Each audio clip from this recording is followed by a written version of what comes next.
What is up, everyone? Welcome to another edition of Live Locks here on RotoGrinders, presented by Scores and Odds. If you haven't signed up for Scores and Odds, making bad life choices, just go sign up. We got all sorts of great products. I know Noto works on it, who is here today with me. I work on it. We have picks. We have tools that show you the best odds across all websites or all betting sites. We got everything you need. And go like and subscribe over on the Scores and Odds YouTube channel. We're going to be moving from the RotoGrinders YouTube channel over to Scores and Odds, and also we're streaming on Twitch. We'll be streaming on the Scores and Odds Twitter all next week. So just go get signed up now so you don't miss any of this. We're running it Monday through Friday.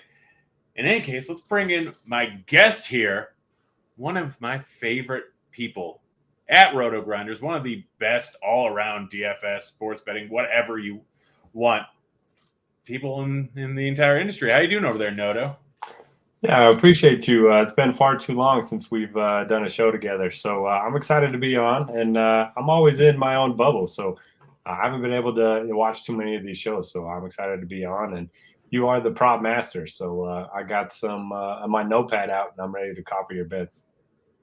Nice, yeah. Well, I mean, if you want them all, I post them every single day over on the Grants Action Lounge Discord, and we're giving it a try. And I mean, yesterday got slaughtered. Absolutely slaughtered. Was one of my birthdays of the year, but luckily I've won way more in the prior week than I lost yesterday. So still doing pretty good over there. But yeah, let's just break right into this. I mean, sometimes we go game by game, but you're going to give out some golf picks.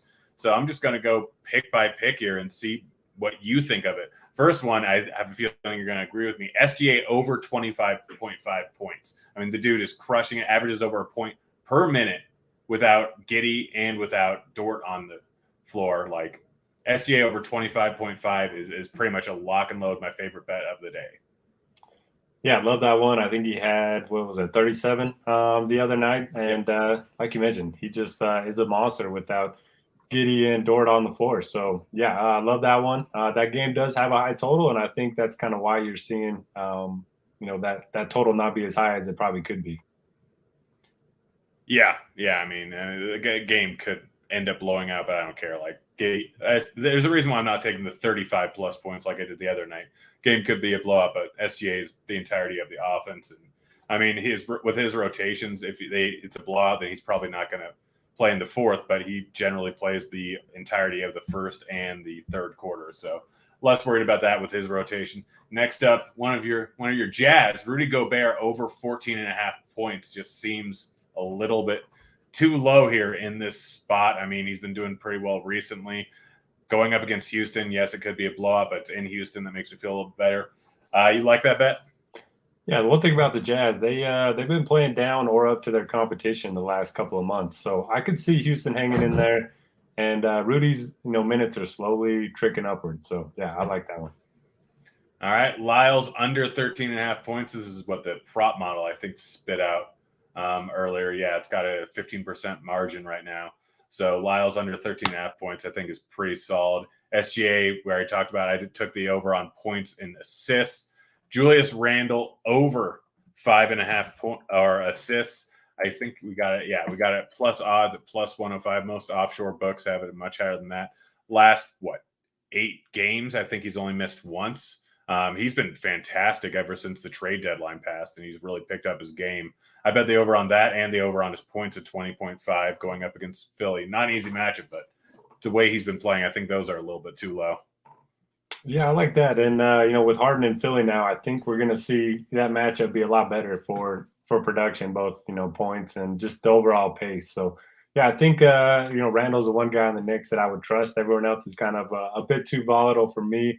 So I like that. And Troy Lyles being under, I think that's an interesting one because obviously went off the other night, going to be extremely popular in DFS tonight. So I kind of like that as sort of a leverage play if you are using him in DFS.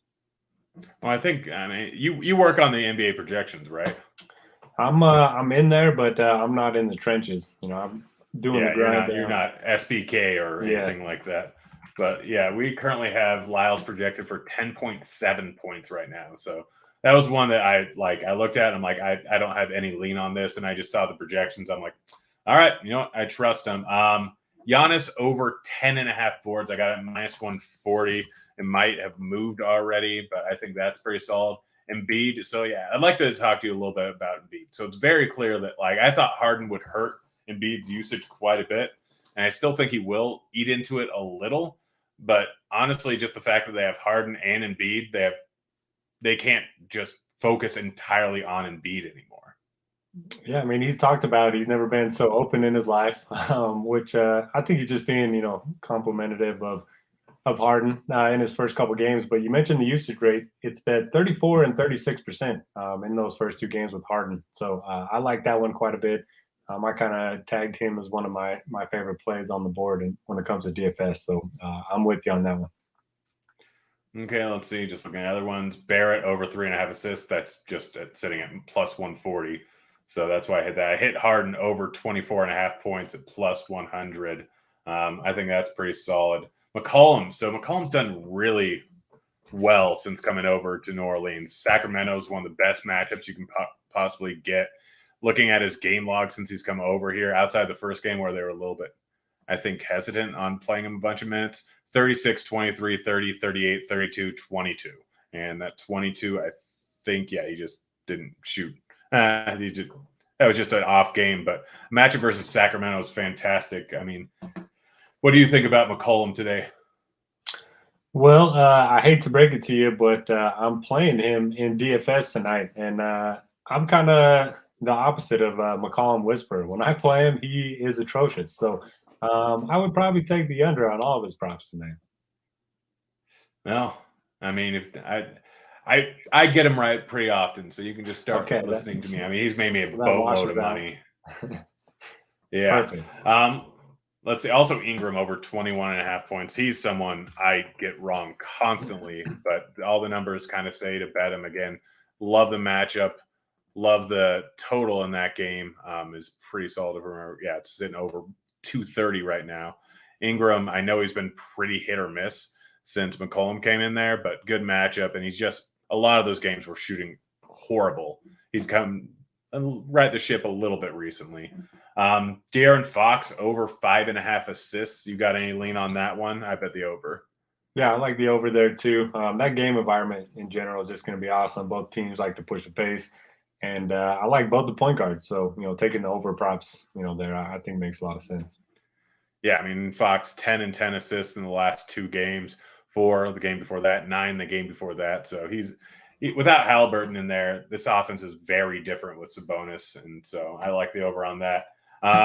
This one, kind of just offshore sportsbooks got me onto, and then I looked into it a little bit deeper. Rozier's been doing really well. I got the over of 27.5 points, assists, rebounds. Charlotte versus Cleveland.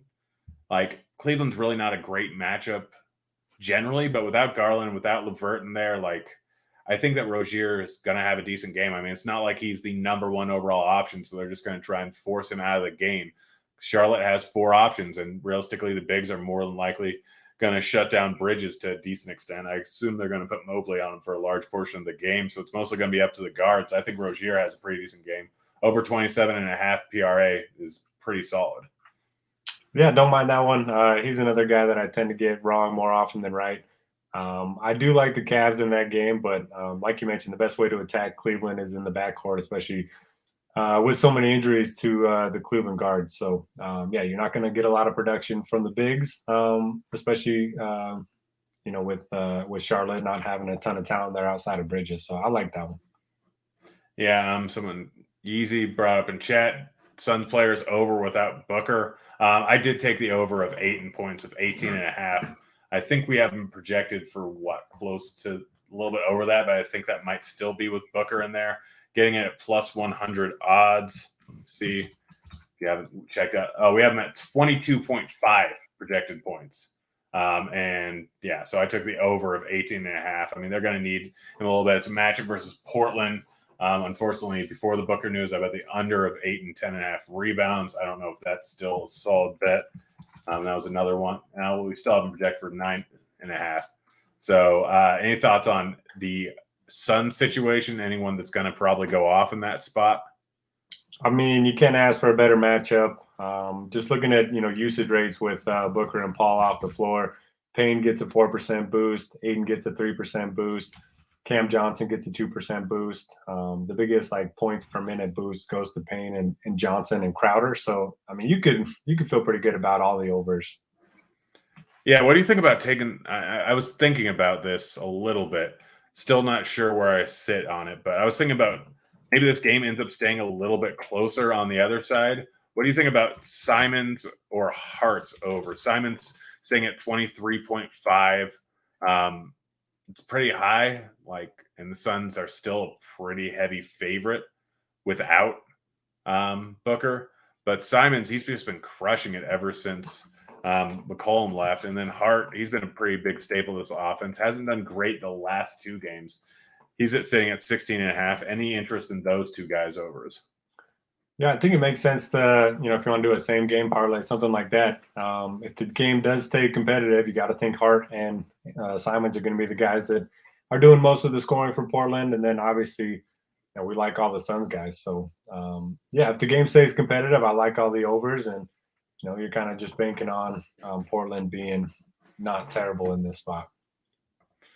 Yeah. And then just got a few other ones that were mostly at just high odds. I don't know anything about hockey, but Offshore really liked the over Braden Shin over 0.5 goals. I have no idea. I don't know anything about hockey. I'm just mentioning that I bet that. FanDuel only let me get $170 down on it, but just thought I'd throw that in there. And then Bam over 4.5 assists. I got it at plus 140. Sadly enough, I was trying to bet at plus 165, which was just a horrific line, and ended up getting it plus 140. He's hit in 2 of the last 4 games. He's distributing a whole lot. Match versus the Bucks, who have been a below average defensive team recently. And they're obviously a pretty decent paced game. And then Jeff Green over 1.5 assists at plus 180. Don't know if that'll hit, but I mean, plus 180 is pretty silly odds here. Yeah, don't have a take on the Jeff Green one. I haven't been too locked into his assist totals this year, but I do like the Bam one. You take Lowry off the floor. The offense is going to go through Bam a little bit more. And like you mentioned, 5, 4, 4, and 5 assists the last 4 games. Yep. All right. I hit some boosts here. Again, guys, you can find all this over in Grant's Action Lounge, which I like the name of that. I was trying to get him to go with Tail the Turd, but apparently that was a no-go. We'll somehow end up using that again sometime. Are you ready to dig into some nice? You ready to dig into some golf here? Sorry, we just shot through these basketball ones. Again, they're all over in the Action Lounge Discord. I'll drop the Discord link in there. But what turn? I did no research into golf. I'm probably going to make some bets while we're on the show that you give me because I trust you. Yeah, so we got the Arnold Palmer Invitational this week. One of my favorite events of the year. Pretty stacked field too. So with Rahm and Rory up top, we're getting a lot of good numbers on everyone else. So as long as you can avoid having one of those two win this week, which it does feel like, one of the big favorites is going to win sooner rather than later. But if we can get one of those two to not win this tournament, I think there's some pretty good numbers down the board a little bit. Nice. Yeah. You want to just go ahead and break it. I mean, the one that immediately sticks out to me is Will Zalatoris, and that's based on zero knowledge of golf. Well, not zero knowledge. So, wrote him up this week. He's 29-1 on FanDuel. He's a guy that loves hard courses. He nearly won the Farmers a few weeks back. And since then, he's been solid. He calls himself a major specialist, and this is one of the toughest courses on the PGA Tour. So I like him at 2,900. In that same range, I also bet Sung Jae 2,900 and Fitzpatrick at 2,900. Sung Jae's a guy that loves Florida. He's won here before. He's finished second or third at this event 2 different times. Fitzpatrick loves this event as well. 3 straight top 10s here, coming in some really good form. So rather than betting, Rahm or Rory and getting 8 to 10 to 1, I like betting 3 guys at 30 to 1 for kind of the same buy-in amount. Yeah, no, I definitely don't mind that at all. And I mean, you've done pretty darn. I know you picked out last year. I think you picked out 4 winners. This year, I think you're at 2 already. 1 already. I believe so. Last year was I mean, last week I should have bet Straka. Had him as a top 20, but didn't pull the trigger on the outright. The 140 to 1 would have been real nice. Nice. Yeah. Just looking at other guys. Let's see. You have Paul Casey. I'm not sure if you already mentioned him. I do like Casey. I really only bet him. Yeah, he's not a guy that wins very often, but he does have 2 wins in Florida. And for me, 4 different times last year, I wrote a guy up in my article as a play in DFS, and I didn't bet him, and they ended up going on to win. So I made a rule that anytime I write somebody up in my article, I'm just going to bet him outright. So Casey's going to be, that type of bet for me this week. And then I also just added Leishman this morning. I originally had Jason Day to finish in the top 10, but he ended up withdrawing. So I'm doing a Leishman outright instead at plus 3,200. He's a guy that's been in great form, elite short game, and he's finally, getting it done with the driver and the iron. So I think he could really make some noise. He's actually won this event in the past. Yeah, easy asking me in chat, do I like Harden's assist props? Yeah, it's sitting at 11.5 over on FanDuel at minus 102. I'd probably roll with that instead of taking the massive amount of juice over on every other site, sitting at like minus 135, minus 141, like at 10.5. I'm not sure what they have it sitting at over at FanDuel, but I mean, that I have no problem with that. I think he had 14 in the last game. I don't know. I'm pretty sure I bet the over on his assists in the last 2 games, and I think they both hit 12 and 16. Yeah, so 11.5, getting it almost at even money or at even money. Yeah, almost at even money, minus 102 is not bad at all. I see that you have some top 20, some individual matchups that you like over in golf. You want to roll through those? Yeah, sure. So I also bet Paul Casey top 5 because, again, I don't think he's going to win this week, but I wanted to bet him outright. So I also added the top 5 at 10 to 1. I think that's a really good number on FanDuel. If it's still there, it was at 550 on DraftKings. So you're getting a good number there on FanDuel. I like Lonzo Griffin. He's been playing some really solid golf as a top 10 bet. I got him at plus 600. And then Sebastian Munoz has gained 16 strokes ball striking in his last 2 events, added him at a top 20 at plus 360. Ian Poulter, he's finished T41 or better here in 11 straight years. So I added him as a top 20 at plus 450. Individual matchups, I got 3 of them for you this week. I got Rory over Rahm. Doesn't feel great, but Rahm's never played here before, and Rory finishes in the top 10 here basically every year. So getting plus money on that, I'll take my chances. Lonzo, for all the reasons I mentioned a second ago, I like him over Chris Kirk. And then Ian Poulter, very high floor at this event. I like him over Van Ruyen, who he has one of the shorter fuses that you're going to see on the PGA Tour, and there's a lot of water on this course. So I think he could absolutely blow up. Give me the guy that is more consistent. Nice.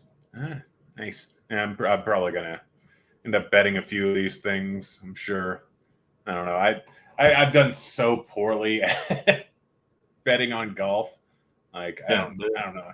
The thing with golf is you just need a couple big weeks. I mean, the outrights are so tough to hit that if you hit 4 or 5 of them a year, you're probably going to be in the green. You just gotta stay patient and think of it, long term. Yeah, well, I saw Osimo do probably a gag. Betting Burger at minus 370 last week for a few G's. I'm like, I'll get in on this just for funsies. And of course, that cost me about a G. Yeah, that was wild. It was an expensive gag. he blew that 5-stroke lead in 3 holes. I couldn't believe it. Yeah, no, it's definitely not a smart move, but I've done I think my worst, like, just doing this for a bit thing was I bet Russell Wilson when he was like that. I think it was last year when he was on pace to be the MVP. Like, he was cooking through the first 7 weeks, averaged like 3 touchdowns a game. I bet Russell Wilson over 0.5 touchdowns at like minus 600, minus 800, something ridiculous. It might have been like minus 1,000. And that was the only week I think he ended up without a touchdown. I was going to say, didn't he have a streak of touchdowns that was snapped? And that was probably that game.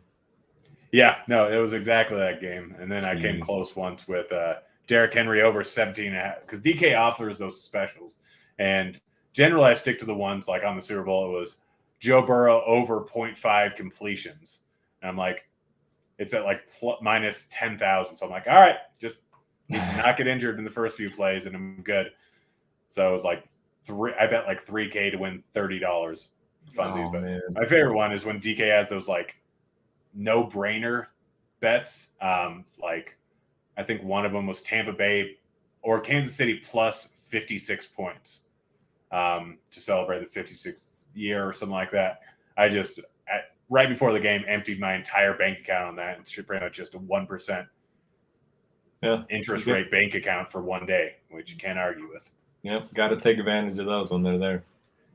All right, anything you need to plug before we get on out of here? No, you guys probably all know where to find me on RotoGrinders. And as always, my DMs are open if you ever have any questions about anything. All right, Noto, thanks for joining me. Always good. Hopefully we can have you on again here soon. Sorry we went a little bit short, guys. I know that Noto has, I'm sure, stuff to knock out because you just do everything. It's super impressive. But thanks for joining me, Noto. It's been fun. We're out of here. See you, kids.